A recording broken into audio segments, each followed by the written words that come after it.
Previously on Historical Geocaching, I'm visiting the Henry Ford Museum in Dearborn, Michigan. Most recently, I've toured the Driving America car exhibit, which features historic automobiles such as Henry Ford's original 1896 quadricycle.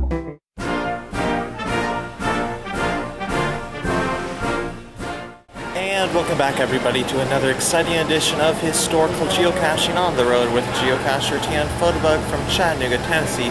Currently having a lot of fun visiting the Henry Ford Museum in Dearborn, Michigan.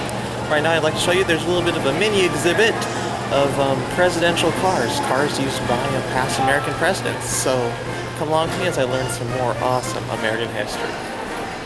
Teddy Roosevelt's Brougham, circa 1902.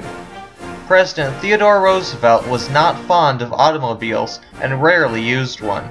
He preferred the old-fashioned style of the horse-drawn carriage for public parades and outings. In this luxurious brougham, two passengers could sit in privacy inside, while a coachman out front drove the horses. It was designed closer to the ground than most carriages so passengers could easily get in and out. This carriage was not custom-built, like later presidential vehicles, but was simply the sort of vehicle favored by people who wanted to show off their wealth or power. Franklin Delano Roosevelt's Sunshine Special, a 1939 Lincoln that was used from 1939 through 1950. This was the first car expressly designed and built for a president. White House staff sent 5 pages of special instructions with the order for this new presidential vehicle. A world war was looming and added security was crucial.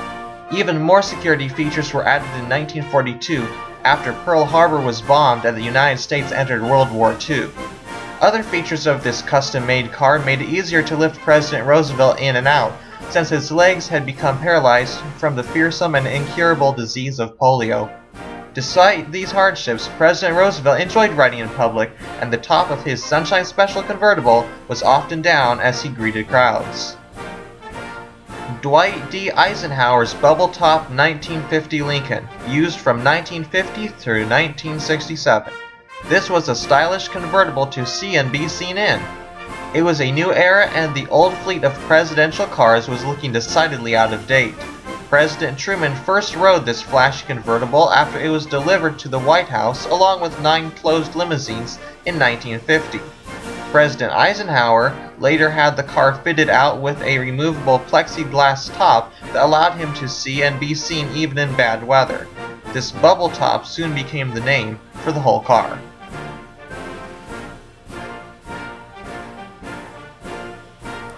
Hey everyone, I hope you're really enjoying this video of mine of the presidential car lineup here at the Henry Ford Museum in Dearborn, Michigan.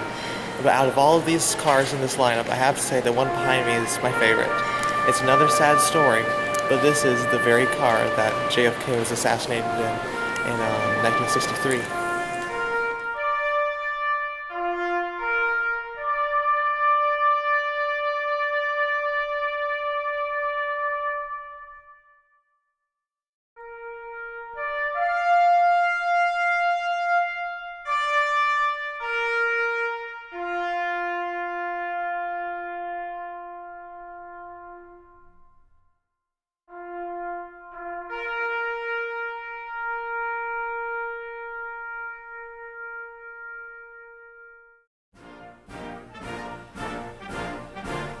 The Reagan car, a 1972 Lincoln that was used from 1972 through 1992.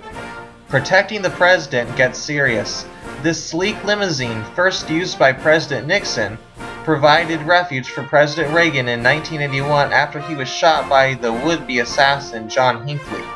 Like all presidential cars after President Kennedy's assassination, it is a completely armored closed car with a permanent roof and bulletproof glass. But in concession to the president's desire to be seen, a sunroof panel can be opened for 2 people to stand up with their upper bodies outside the car. Anyway, I hope you have really enjoyed this video of me touring the Henry Ford Museum, at least a part of it, the presidential car lineup. More Henry Ford videos to come, Henry Ford Museum videos to come. So thank you so much for watching this one. If you haven't, be sure to subscribe to my channel because each and every week I publish weekly videos of me visiting historical locations all across the nation, and I know you wouldn't want to miss out on any of that. So be sure to check out my channel at youtube.com/tnphotobug. And until next time, this is Geocacher TN Photobug signing out. I'm indeed having a blast of the past.